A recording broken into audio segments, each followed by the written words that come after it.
Before I speak about the social development and low carbon economy, I cannot start without mentioning my talk about the coronavirus pandemic, which is now we are suffering all around the world.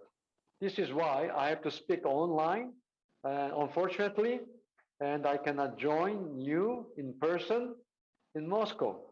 So this has been giving us a very strong uh, warning that the environment and the global crisis of climate change can trigger huge impact on our life and on our economy. And this is not going to stop soon, and it's going to stay with us in the coming years unless we come up with a new scientific innovation like vaccines and medicines. But this corona pandemic is a symbolic sign that ecological disaster can strike us without warning, and the impact will be huge. And we have been pushing for economic development for a long time. But we have to realize that the establishment or achievement of economic growth and our materialistic civilization can be destroyed by a single virus. And the another very important fact is that this coronavirus pandemic is just a beginning. It can be many more viruses to come. This is not going to be the end of the story. It may be a beginning of, or just a starting point of a new crisis and disasters that might threaten our life and our survival. When we were talking about climate change, still many people could not feel about it because the speed and pace of the climate change has been so slow. This is why so many people had a difficult time in understanding the difficulty and the gravity of the problem. But the coronavirus, the single virus, has shown us that the ecological crisis is not just remote and slow, but it can strike very decisively without warning, and the impact can be really disastrous. This is a very big lesson for us. So, coronavirus and the corona pandemic is just the beginning of ecological crisis triggered by climate change. As you have heard many times, we heard that we are waking up so many primitive viruses and bacteria under the Siberia tundra, which was frozen for millions of years because the global warming is now melting the tundra in Siberia. So you never know what kind of virus, bacteria will be attacking us. So this is just one aspect of the ecological crisis climate change can trigger.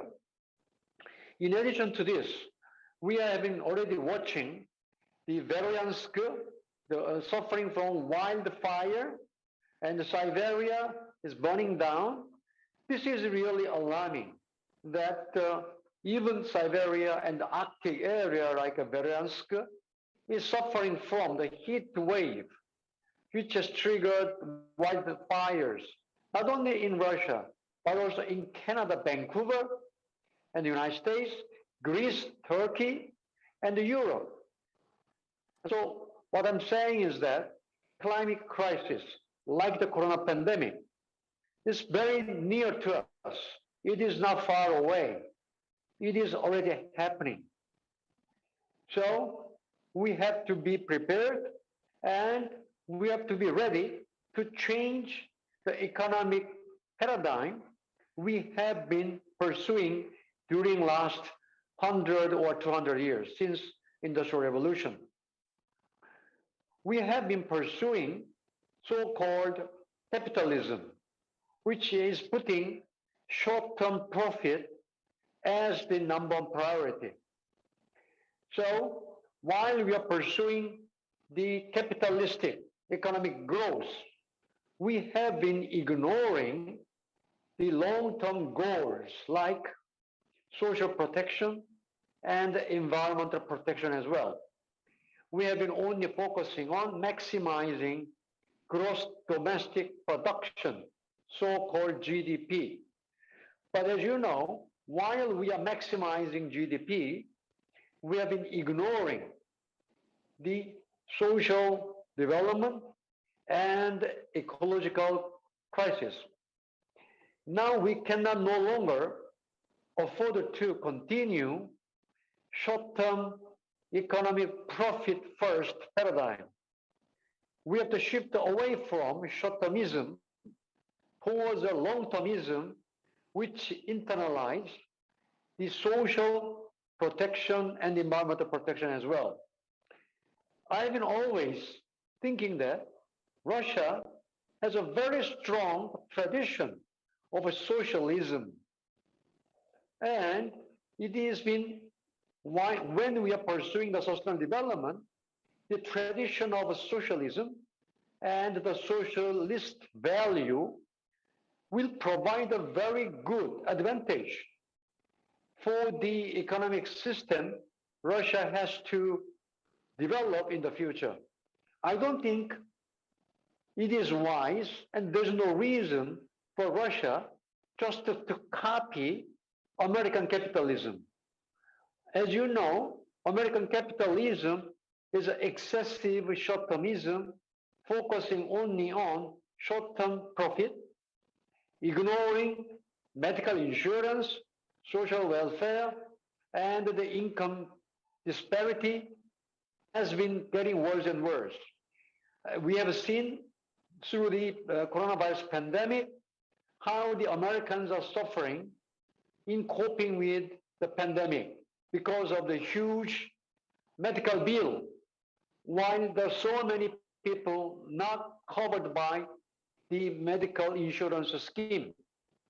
It is surprising that even developed country like the United States, so many people are not covered by the medical insurance. So this is a typical aspect that ignored the social dimension of economic development. In addition to this social dimension, now another dimension which the Russia has to have a more serious consideration is the ecological dimension. Russia has been actually so lucky and blessed to have a huge territory, and you have been enjoying nice nature, huge forest, and green land, and grass, and farmland. So, very low population density. So this is already giving Russia very high ecological capacity, and in a way, very blessed to have a very rich and diverse ecological capacity. But this rich and very diverse Russian ecosystem is even exposed to the risk of climate change. So it is not, the ecological crisis is not just a problem of other countries. It is also striking Russia, and Russia has to be ready for it.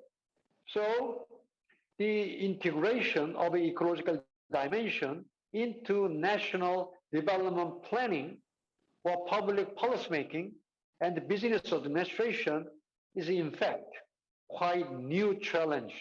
It's not only for Russia, it's for all countries around the world, including the United States, including Korea, and including many European countries. We are in the stage of learning and doing. So we have to be more proactive how best we can internalize environmental dimension into our development planning. More specifically, for RANEPA Academy, how to internalize ecological dimension into public policy making and the business administration will be a very interesting focus and challenge for the academy for the next 100 years.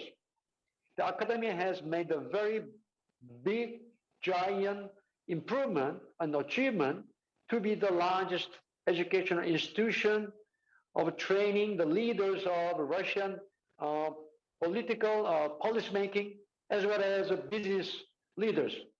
But for the next 100 years, I think the academy has to open up its horizon to internalize the social dimension as well as ecological dimension into the public policy making and the business administration. You don't have to copy another country. Every country has to come up with your own recipe and your own approach.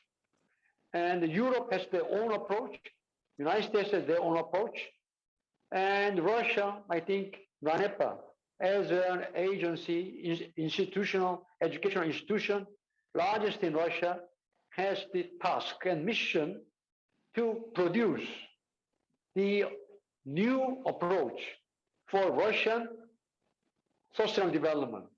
Sustainable development is not something very strange. It is about internalizing economic, environmental dimension and social dimension into economic development process. So the integration of economy, social, and environmental dimension is social development. It is a little bit abstract when I say this, but in economic terms, the internalization of social dimension and ecological dimension into economic development planning is simply internalizing the price and cost of social development and the ecological protection into the market price of economic development planning. The so-called free market of a capitalist system is not internalizing the carbon price of climate change and the social protection of the burden of social protection into the market price. So this is a challenge, how we can internalize the cost and the burden of social development and environmental protection into the free market price signal. This is, in economic perspective, is a very important aspect that I think we have to come up with some strategies and specific new ideas. For example, we needed to innovate our fiscal policy, the tax policy, and the budget policy. In Europe, they are already coming out with a green fiscal innovation, reform ideas. Because without changing the tax system and the budget system, tax is a collection of money. Budget is a spending of money from the government. So without changing the fiscal and the budget system, it's difficult to internalize the social development and the ecological cost into our development planning. So this is the area where the government and the public institutions or educational institutions like RANEPA has to come up with a new innovative approaches and ideas and strategies. I think this is the reason why the Professor Andre has initiated the pioneer establishment of Sustainable Development Finance Center in the RANEPA Academy. And I really appreciate and congratulate for Professor Andre for leading this effort in the academy. And let me move on to a little bit more on the low carbon economy trend. In fact, these days, the countries are already rushing towards decarbonization, not just low carbon. Low carbon is already a little bit outdated. I've been talking about low carbon in the years of 2000 and 2010 for last 2 decades. But now, since the inauguration of President Biden of the United States, now the United States is leading the global effort and trend for net zero 2050, which means reaching carbon neutrality by 2050. This is a huge challenge and a very ambitious plan to reach carbon neutrality by 2050. It's not an easy task, but this new trend is now becoming a reality. Already more than 130 countries signed up and pledged to reach carbon neutrality by 2050. Even China announced that it will try to reach carbon neutral by 2060. Since the United States and the Biden administration is pushing this new trend, many global conglomerates and the big companies, global leaders around the world like Google, Apple, and Tesla, all these companies are joining the campaign for renewable energy 100%. And now new industrial competitiveness will be coming from new technologies for net zero 2050 vision, such as secondary rechargeable batteries for electric car, and also hydrogen production, transportation, and fuel cell technology for electricity from hydrogen. So these kind of new technologies are going to be the source of future industrial competitiveness.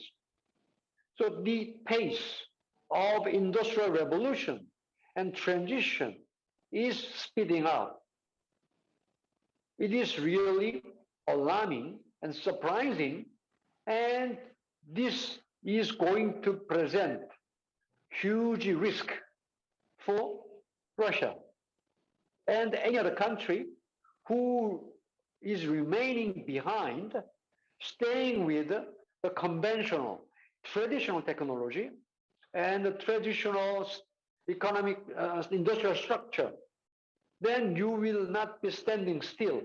In fact, you will be falling behind because the other countries are moving ahead. So this is the situation. So Russia has to come up with the plan for future industrial competitiveness.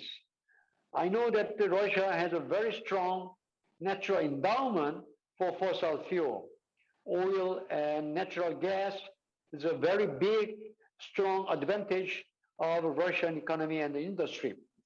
But you have to think about how to translate your conventional oil and gas resources can be a source of future industrial competitiveness. The major technology for transformation which comes to my mind is carbon capture and storage, and also the production of hydrogen will have a huge implication for Russia's future industrial competitiveness. For example, the carbon capture and storage. Since the reduction of carbon emission is a huge challenge for all countries, already many companies around the world is now rushing to develop the most economical and the cheapest technology for carbon capture and storage. I think Russia has enough technology for carbon capture and storage. And also, you have a huge territory, big enough to store those captured carbon into under the ground. So you have a huge advantage for the potential for carbon capture and storage. And also the production of hydrogen from natural gas will provide a huge opportunity for exporting hydrogen to countries like Korea, Europe, United States, and Japan, or even China, because these countries are now rushing to move to hydrogen economy. Korea is planning to import 80% of its demand for hydrogen from overseas. So Korea has to import huge amount of hydrogen from overseas because Korea, we have a very limited capacity for carbon capture and storage because we have a very limited territory and we cannot store them under the ground. So this is the reason why I think there's a huge potential for collaboration between Korea and Russia for hydrogen and the carbon capture and storage. So this is another area that we can, Korea and Russia can collaborate each other for future industrial competitiveness. And another area that Russia can be interested is a super grid. Super grid is a technology of sending electricity across thousands of kilometers. Now Russia is exporting gas, but later it can also export electricity to Korea, especially, and to China and to Japan and any other Europe and any other country around Russia. Because as the case of Europe is showing that since Europe is relying on renewable energy, and recently, a very interesting weather anomaly has happened in UK where there's no wind at all. So this has triggered a very interesting situation that in spite of the huge wind turbine installed in UK, at a certain moment, UK cannot produce any electricity from the wind when there's no wind at all. This has been dramatizing the situation and the necessity and the need to have a global super grid connection among the countries around the world so that one country can rely on supply and exchange and the power trade from each other, because isolated grid network has a huge risk. This risk also happened in Texas, and during the snowstorm only this year in Texas. When Texas was not connected and they separated and isolated the grid, then Texas has suffered a huge impact from the snowstorm and the lack of electricity, the blackout. So this is highlighting the need for grid connection around the world. I think this is a new area that Russia can explore. And so now the academy in RANEPA should focus on to come up with a strategy for public policy for net zero 2050 and transformation and the promotion of future industrial competitiveness of Russia. I think this is a very important role the RANEPA has to play in the future. I believe a few days ago, I'm sure President Putin might have also joined the Major Economies Forum hosted by President Biden to talk about the carbon emission mitigation among the major economies around the world. I think it was done online, and many head of states had joined President Biden to express their strong political will for transformation towards a net zero 2050. So this is a kind of a political imperatives and need that the political leaders, is emphasizing that we have to speed up our transformation towards net zero 2015 carbon neutrality. So I think this is a huge challenge already coming and striking to us. It's not far away. It's happening in front of our eyes. It's not just a remote, far away fairy tale. It's not. It's already happening. And the companies, countries, political leaders are rushing for carbon neutrality, net zero 2050. So I hope that the Ranepa Academy can play a very important role in leading Russia for sustainable future. Thank you for your attention.